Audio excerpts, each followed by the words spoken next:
बिस्मिल्लाहिर्रहमानिर्रहीम अल्हम्दुलिल्लाहि रब्बिल आलमीन वस्सलातु वस्सलामु अला सय्यिदिल अंबियाइ वल मुरसलीन मुहम्मदिन व आलिहि व सहबिहि अजमईन। अम्मा बअदु फ़अऊज़ु बिल्लाहि मिनश शैतानिर रजीम। बिस्मिल्लाहिर्रहमानिर्रहीम। क़ाल फ़बिमा अग़वैतनी लअक़उदन्न लहुम सिरातकल मुस्तक़ीम सुम्म लआतियन्नहुम मिन बैनि ऐदीहिम व मिन खल्फ़िहिम व अन ऐमानिहिम व अन शमाइलिहिम व ला तजिदु अक्सरहुम शाकिरीन। व क़ाल तआला ज़ुय्यिन लिन्नासि हुब्बुश शहवाति मिनन निसाइ वल बनीन वल क़नातीरिल मुक़न्तरति मिनज़ ज़हबि वल फ़िज़्ज़ति वल ख़ैलिल मुसव्वमति वल अनआमि वल हर्स ज़ालिका मताउल हयातिद दुनिया वल्लाहु इंदहु हुस्नुल मआब। सदक़ल्लाहुल अज़ीम। अज़ीज़ बुज़ुर्गों, रमज़ानुल मुबारक मुकम्मल हुआ और रमज़ान के बाद ये पहला जुमा है। रमज़ान की खुसूसियात में से एक अहम खुसूसियत ये थी कि अल्लाह रब्बुल इज़्ज़त ने शयातीन को कैद कर लिए थे, जिसकी वजह से इबादतों का करना बहुत आसान था, नेकियों का करना बहुत आसान था, गुनाहों से बचना बहुत आसान था। लेकिन जैसे ही रमज़ान मुकम्मल हुआ, अब शैतान फिर से आज़ाद है। अब नफ्स के ज़ोर और शैतान की तरफ से पूरी कोशिशें हो रही हैं इंसान को बहलाने की, गुनाहों पर आमादा करने की।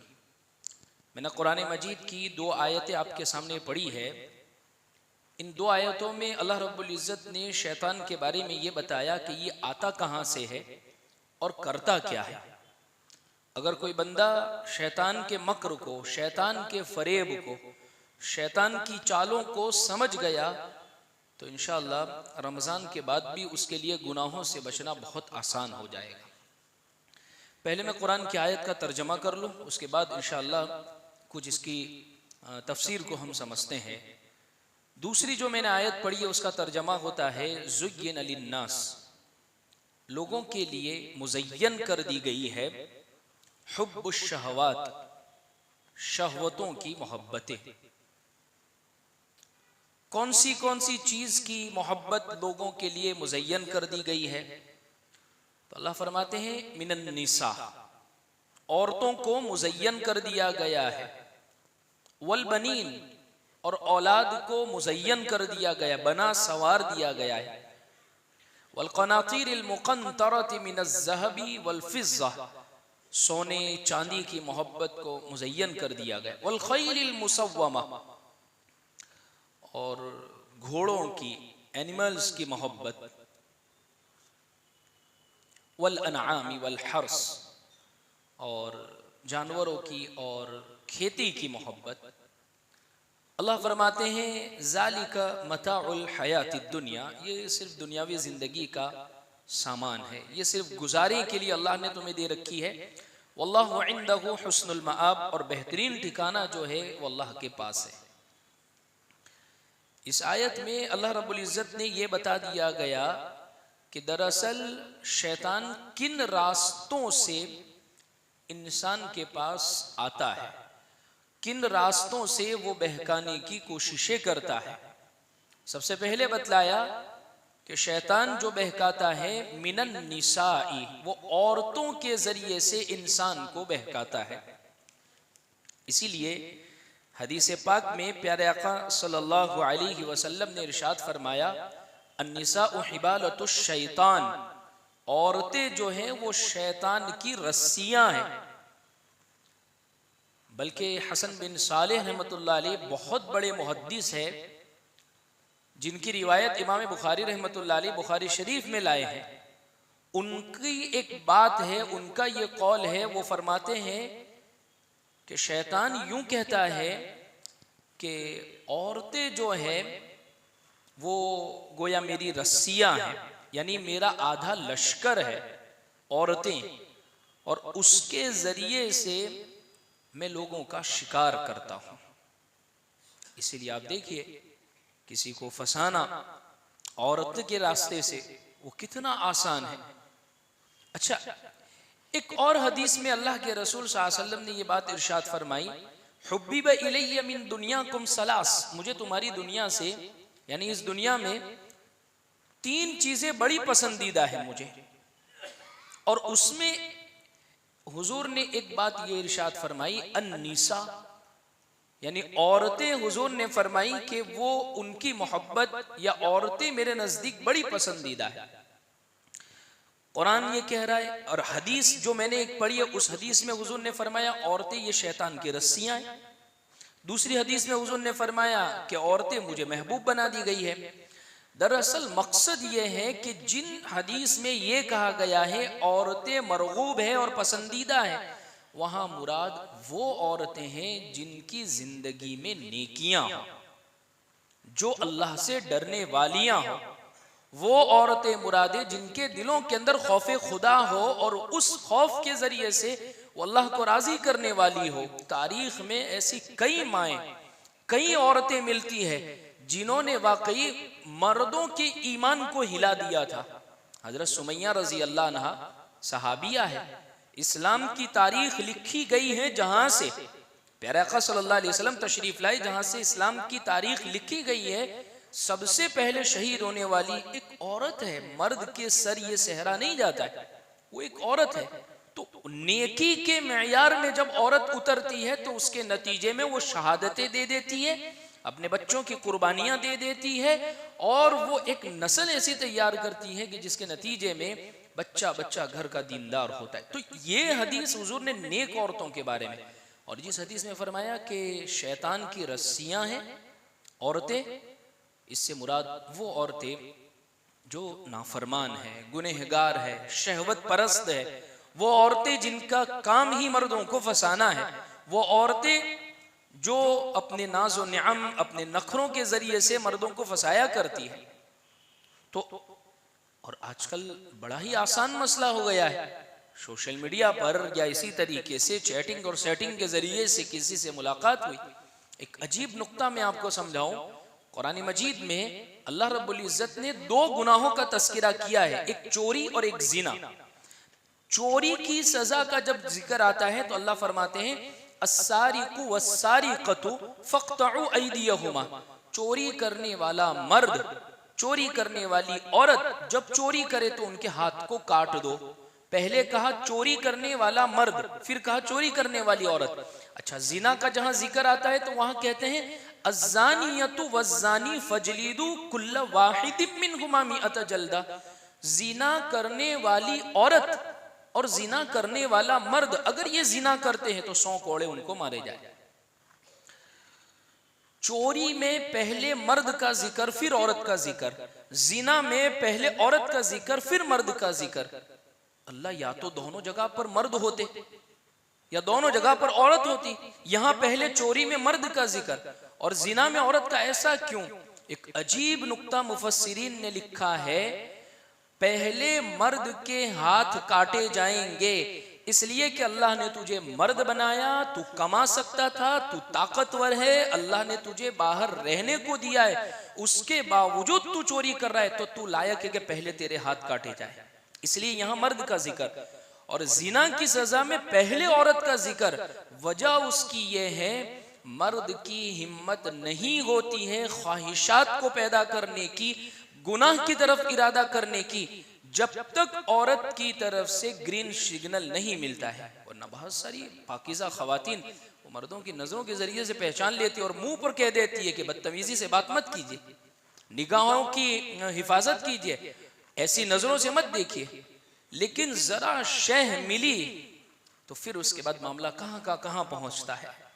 तो इसलिए जिना के अंदर, अच्छा, औरत की फितरत में अल्लाह ने नेचुरली तौर पर शर्म को रखा है, हया को रखा है, उसके बावजूद तू हया का पर्दा चाक करती है तो पहले तू लायक है कि तेरे ऊपर कोड़े बरसाए जावे, फिर उसके बाद मर्द। तो ये एक अजीब नुक्ता इसमें समझाया गया है। तो इसलिए अजीज बुजुर्गों, पहली जो चीज है जिसके जरिए से शैतान शिकार करता है वो औरत। इसलिए रमजान के बाद इस रास्ते से अगर शैतान बहकाने की कोशिश कर रहा है तो फौरन ला हौला वला कुव्वत इल्ला बिल्लाह, अल्लाह का इस्तिहज़ार और अल्लाह की हाजिरी। मैंने एक दूसरी जो आयत कुरान की पढ़ी है, शैतान जब निकाला गया, भगाया गया, तो वो अल्लाह को यूं कह रहा है, जिन लोगों की वजह से आदम और इसकी औलाद के लिए तूने मुझे निकाला, लअक़उदन्न लहुम सिरातकल मुस्तक़ीम, मैं इनके रास्ते में बीचों बीच बैठ जाऊंगा और ऐसा इनको गुमराह करूंगा। और आगे कहता है सुम्मा लआतियन्नहुम मिन बैनि अयदीहिम, मैं इनके सामने से आऊंगा, ऐसे ऐसे मंजर लेकर आऊंगा कि इनको तसव्वुर नहीं होगा। वअन खल्फिहिम, और उनके पीछे की तरफ से आऊंगा, गुनाह लेकर आऊंगा पीठ पीछे से। वअन अयमानिहिम, और सीधी जानिब से आऊंगा। वअन शमाइलिहिम, और उल्टी तरफ से भी आऊंगा। हालांकि दिशा 6 होती है, दिशा जो है वो 6 है, सामने, पीछे, दाएं, बाएं, ऊपर और नीचे। शैतान 2 दिशा भूल गया, सामने कहा, पीछे कहा, दाएं कहा, बाएं कहा, ऊपर का नहीं कहा और नीचे नहीं कहा। अजीब निक्ता साहिब रूहुल मानी ने अपने तफसीर में लिखा है, दरअसल वो भूला नहीं, अल्लाह की तरफ से उसको बुलाया गया है, इसलिए कि मेरे बंदे जब शैतान की तरफ से मकर आवे तो नीचे जमीन पर सजदा करना और ऊपर आसमान की तरफ अल्लाह के सामने हाथ उठाना, अल्लाह तेरे काम को आसान कर देंगे। तो इसलिए शैतान के मकर, शैतान की चाले हर तरफ से आएगी। अल्लाह की तरफ से हाथ उठाकर मांगे और जमीन पर सजदा करे। अच्छा, दूसरी जो शहवत और दूसरी जो चीज मुज़य्यन कर दी गई, वल बनीन, और औलाद की मोहब्बत इंसान को मुज़य्यन कर दी गई। कुरान ने क्या कहा है, वअलमू अन्नमा अमवालुकुम व औलादुकुम फितना, याद रखो, जान लो, तुम्हारी औलाद ये तुम्हारे लिए फितना यानी आजमाइश है। मुसन्नफ इब्न अब्दुर रज़्ज़ाक की एक रिवायत है, अल्लाह के रसूल सल्लल्लाहु अलैहि वसल्लम फरमाते हैं, इन्नल वलद मजबनतुन व महजनतुन व मबखलतुन व मजहलतुन। हुजूर फरमाते हैं, अल्लाह ने ये जो औलाद की नेमत दी है, ये औलाद कभी कभी इंसान को बुज़दिल बना देती है, बाप को बुज़दिल बना देती है। कैसे बुज़दिल बना देती है? औलाद बड़ी हो गई, लड़का बड़ा हो गया, अच्छा कमा रहा है, डॉक्टर है, इंजीनियर है, लेकिन घर में पड़ा रहता है, नमाजें नहीं पढ़ रहा है। अब बाप की बोलने की हिम्मत नहीं हो रही है कि तू नमाजें क्यों नहीं पढ़ता। कमाऊ पूत है तो अब बाप की भी बोलने की हिम्मत नहीं हो रही है। ये बाप को बुज़दिल बना दिया है इस औलाद ने। आगे हुजूर फरमाते हैं, व मबखलतुन, और इंसान को बाज मर्तबा औलाद बखील बना देती है। बस इंसान फजर से, मेरी औलाद, मेरा घर पूरा हो जावे, मेरी औलाद को मिल जावे, मेरी औलाद को ये हासिल हो जावे। औलाद के अलावा उसको कोई रिश्तेदार नहीं दिख रहे, न कोई गरीब पर उसको रहम आ रहा है। मेरी औलाद जिस चीज पर हाथ रख देगी वो उसका हो जाएगा। ये उसके लिए, औलाद के लिए सारी की सारी जरूरत, ख्वाहिशात, गुनाह, हराम, नाफरमानी तक पहुंच गया औलाद के खातिर। ये जो औलाद है, ये औलाद इंसान को बखील बना। अल्लाह के रास्ते में जो जायज चीजें खर्च करने की है, ज़कात है, लिल्लाह है, गरीबों का ख्याल करना है, रिश्तेदार, वो सब चीज़ों से इंसान हट गया। अब वहाँ खर्च करने का इंसान को ख्याल भी नहीं आता है। ज़रूरत का अहम तकाजा उसके सामने मौजूद है, लेकिन जेब में हाथ नहीं डाल रहा है। वजह ये, इतना यहाँ दे दूंगा, इतने में तो औलाद की फुलानी चीज़ आ जाएगी। ये औलाद इंसान को बखील बना रही है। तीसरी बात हुजूर ने इस हदीस में फरमाई, व मजहलतुन, और इंसान को औलाद उसकी जाहिल बना देती है। जाहिल बना देती है। जाहिल बना देने का मतलब यह है कि इंसान जो है, बाज़े मर्तबा उसके सामने औलाद की कोई शिकायत आई, लेकिन उसकी बात रखने के लिए वो कहते हैं मुझे नहीं पता इसके बारे में, मैं नहीं जानता। हालांकि सब पता होता है, मेरी औलाद का कसूर है, मेरी औलाद गुनहगार है, मेरी औलाद नाफरमान है, लेकिन औलाद की मोहब्बत के अंदर, आजमाइश के अंदर ऐसा मुब्तला हो गया है कि इंसान जाहिलियत के काम कर रहे हैं। और जहालत बड़ी खराब चीज है, जहालत से पनाह चाहिए प्यारे आका ने। इसीलिए हदीस में कहा गया है, फकीहुन वाहिदुन अशद्दु मिन अल्फ आबिद। एक इबादत, एक फकीह यानी आलिम, इल्म का जानने वाला वो 1000 इबादत गुजार पर अफजल है, इसलिए कि इबादत गुजार को मकर में, चाल में फंसाना बहुत आसान है। इसके बरखिलाफ एक आलिम को, एक फकीह को शैतानी मकर में फंसाना बहुत मुश्किल है। फिक़्ह हम्बली के बहुत बड़े इमाम, फिक़्ह मालिकी के अल्लामा इब्ने अब्दुल बर रहमतुल्लाहि अलैह, उन्होंने एक बात लिखी है कि दरअसल आलम मुकाशफात के अंदर कि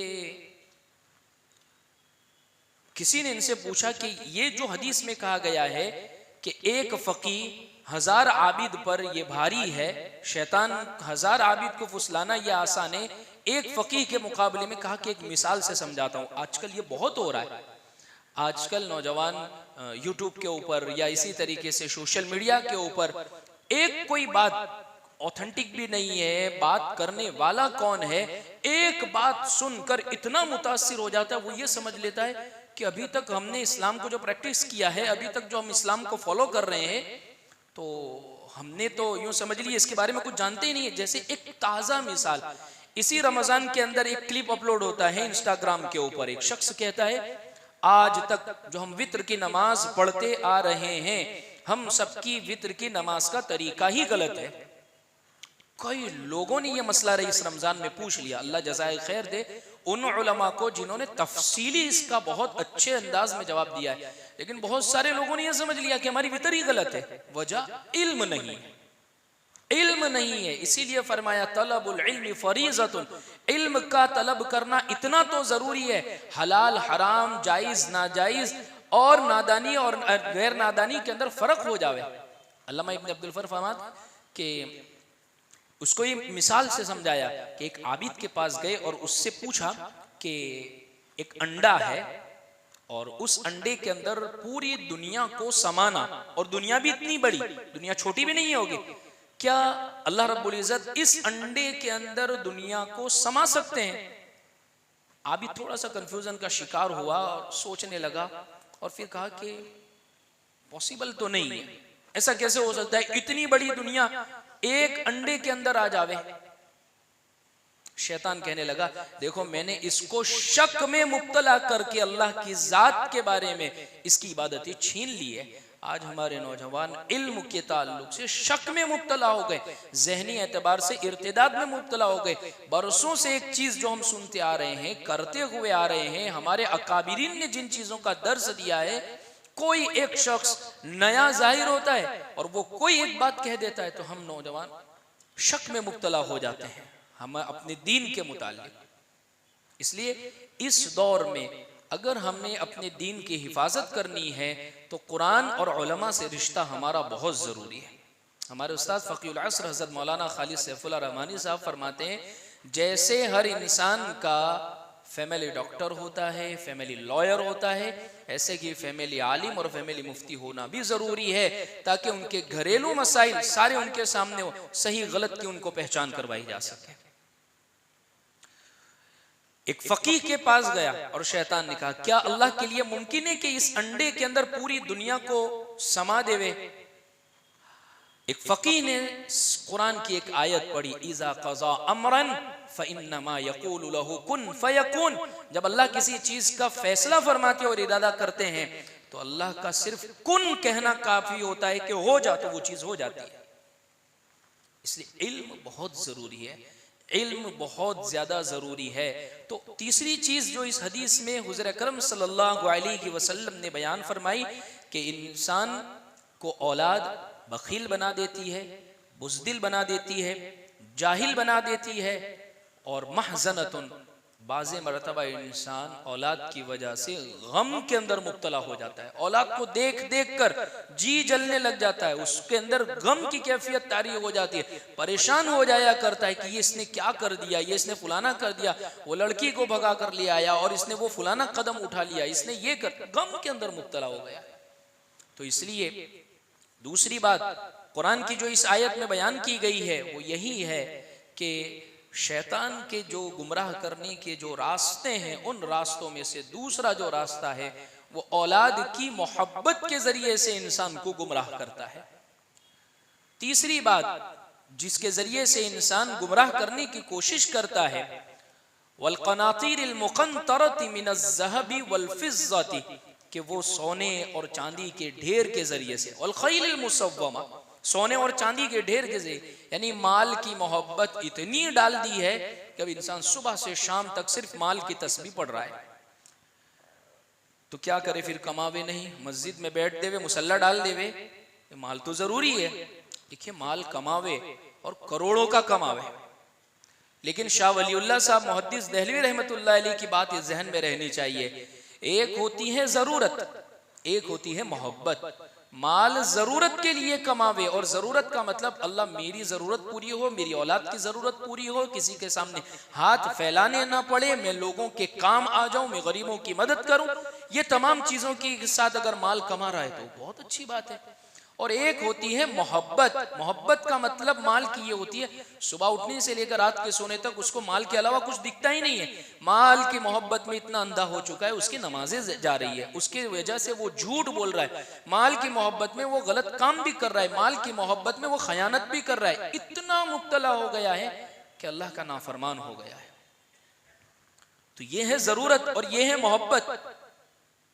इसीलिए कश्ती और पानी ये दोनों दोस्त है। जाहिर सी बात है, कश्ती पानी ही पर चलेगी, कश्ती को चलाने के लिए पानी ही चाहिए, लेकिन वही पानी अगर कश्ती के अंदर चला गया, तो बीच में दाखिल हो गया, तो जाहिर सी बात है कश्ती को ले डूबेगी। तो ऐसे ही माल की मोहब्बत जरूरत की वजह से दिल के इर्द गिर्द घूम रही है, कोई हर्ज की बात नहीं, खूब कमाए। हज़रत अब्दुर्रहमान बिन औफ रजी अल्लाह अन्हु, हजरत उस्मान गनी रजी अल्लाह अन्हु, ऐसे मालदार सहाबा दुनिया में मौजूद थे, दुनिया ने देखा है उनको, लेकिन वो दिल के अंदर मोहब्बत नहीं उतरी थी।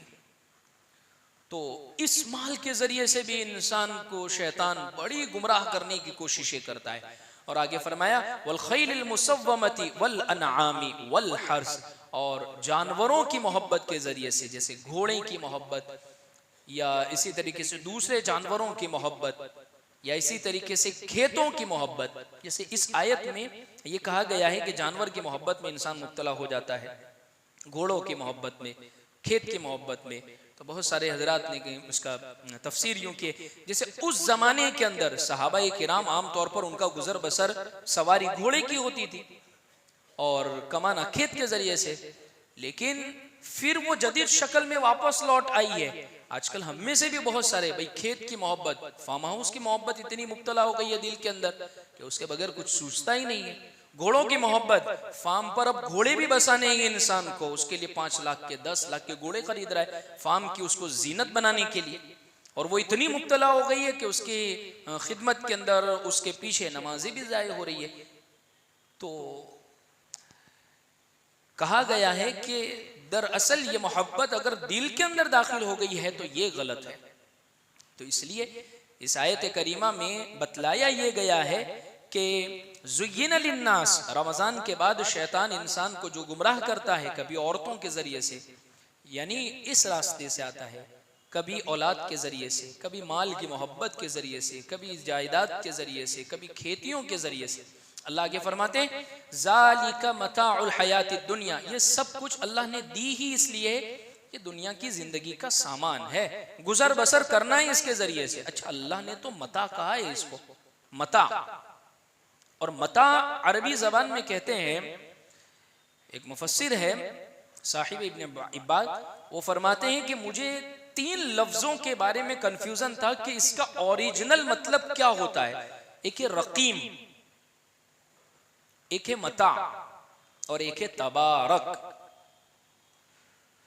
मैं गांव में चला गया और गांव के लोगों की जो अरबी वो बहुत प्योर होती थी, इसीलिए अल्लाह के नबी सल्लल्लाहु अलैहि वसल्लम को मक्कतुल मुकर्रमा से हलीमा सादिया के मकान पर देहात के अंदर गांव में भेजा ही इसलिए गया है ताकि हलीमा सादिया उनकी रजाई माँ बने, उनका दूध भी पिए, और साथ साथ में वहाँ की जो फसीह अरबी, प्योर अरबी थी। शहर की ज़बानें प्योर नहीं होती, मिक्स होती है, कभी उसमें गुजराती आ जाता है, कभी कोई और लैंग्वेज दाखिल हो जाती है, वो ऐसे गोल मोल होकर ज़बान होती है। प्योर जो लैंग्वेजेस होती हैं वो गांव देहात के अंदर बोली जाती है, तो इसलिए वहां भेजा जाता था। खैर, तो वो जब गए हैं तो वहां जाकर एक औरत बर्तन मांज रही थी। थोड़ी देर के बाद आई और वो पूछने लगी कि भाई ये यहाँ का कपड़ा कहाँ गया। तो उसका बच्चा यूं कहता है, या उम्मी जा अर्रकीम अखज़ल मता व तबारकल जलल। वो कहने लगी, अम्मी दरअसल कुत्ता आया, तो उससे समझ में आया कि रकीम का मतलब होता है कुत्ता, और फरमाया कि वो जो कपड़ा था मता, वो कपड़ा दरअसल कुत्ता लेकर गया। और वो कौन सा कपड़ा था? चूल्हे के अंदर बर्तन जब गर्म होता है उसको पकड़ने के लिए या बर्तन को साफ करने के लिए, हमारी जबान में बोलते गन्ना, बस वही।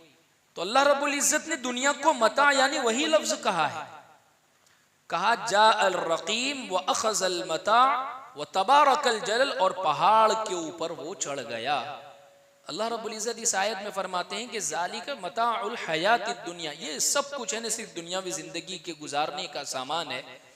वल्लाहु इंदहु हुस्नुल मआब, और अच्छा ठिकाना अगर तुम चाहते हो तो वो अल्लाह के पास है। इसलिए खुलासा ये है कि रमज़ान के बाद शैतान जो बहकाने की कोशिश करे उसके मकर से बचना हम चाहते हैं।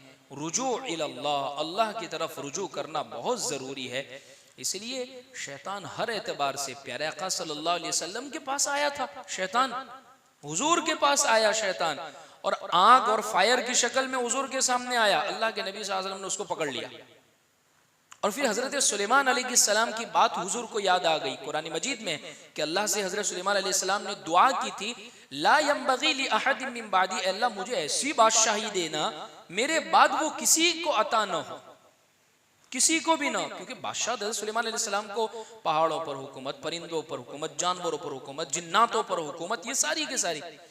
अल्लाह के रसूल सल्लल्लाहु अलैहि वसल्लम फरमाते हैं कि जब वो शैतान आया, मेरा जी ये चाहता था कि उसको मैं सुतून से बांध दूं और सुबह में मदीना के बच्चे उससे खेले, लेकिन मुझे मेरे भाई सुलेमान अलैहिस्सलाम की बात याद आ गई, तो उनके अल्फाज की लाज रखने के लिए मैंने उसको छोड़ दिया। तो वो हुजूर के पास आया था, वहां तो कोई सवाल ही नहीं होता, लेकिन उसकी कोशिशें कहां तक रहती है। बड़े बड़े अकाबिरीन, बहुत सारे बुजुर्गों के पास आता है। हजरत जुनैद बगदादी रहमतुल्लाह अलैह फरमाते हैं कि शैतान आलमी मुकाशफात के अंदर फरमाते हैं, मेरे पास आया और मैंने उससे जब सवाल किया कि तूने हजरत आदम अलैहिस्सलाम को सजदा नहीं किया, तो शैतान क्या जवाब देता है, जुनैद मैं तो तुम्हें बड़ा जाहिद, बड़ा इबादत गुजार समझता था, तुम तो बड़े बेवकूफ निकले। हजरत जुनैद बगदादी को शैतान कह रहा है, तुम तो बड़े बेवकूफ निकले, क्या कभी अल्लाह के अलावा भी किसी इंसान को सजदा हो सकता है? हजरत जुनैद बगदादी फरमाते हैं कि मेरे दिल में इसकी बात की तायीद पैदा ही होने वाली थी, लेकिन अल्लाह की तरफ से इल्हाम आया, कहो इस शख्स को, कहो इस शैतान को, हुक्म किसका था? दरअसल हुक्म देखा जाता है, हुक्म किसने दिया था? हजरत जुनैद बगदादी फरमाते हैं, अगर अल्लाह की तरफ से दिल में इल्हाम नहीं आता तो ये शैतान मेरी इबादतों को जाये कर चुका होता। तो इसलिए शैतान के मकर से, शैतान के फरेब से बहुत ज्यादा बचने की जरूरत है। अल्लाह रब्बुल इज्जत से हम दुआ करते हैं कि अल्लाह रब्बुल इज्जत उसके मकर से हिफाजत फरमावे। इसीलिए जब भी कोई ऐसी मकर वाली चीज सुने, फौरन आऊज़ु बिल्लाहि मिनश शैतानिर रजीम पढ़िए, ला हौला वला कुव्वता इल्ला बिल्लाह पढ़ने का एहतिमाम कीजिए, अल्लाह के सामने सजदा करने का एहतिमाम कीजिए, अल्लाह से मांगने का और ताल्लुक मा अल्लाह हमारा होना चाहिए। ये सारी की सारी चीजें होंगी तो इंशाअल्लाह अल्लाह शैतान के मकर से हमारी हिफाजत फरमाएंगे। अल्लाह से दुआ करते हैं अल्लाह मुझे हम सबको इन बातों पर अमल की तौफीक अता फरमावे। व आखिरु दावाना अनिल हम्दुलिल्लाहि रब्बिल आलमीन। एक ऐलान ये है कि इंशाअल्लाह इस पीर से मदरसे का जो मकतब है वो भी शुरू हो जाएगा और इंशाअल्लाह तफसीर भी इस पीर से हमारी शुरू हो जाएगी। और वो हजरात जो इस साल हज में जाने वाले हैं उनके लिए हज का जो तरबियती प्रोग्राम है वो आइंदा पीर यानी 14 तारीख से इंशाअल्लाह रोज़ाना इशा की नमाज के बाद प्रोग्राम होगा। जो हुज्जाज किराम जाने वाले हैं उन तक इस मैसेज को पहुंचा दीजिए।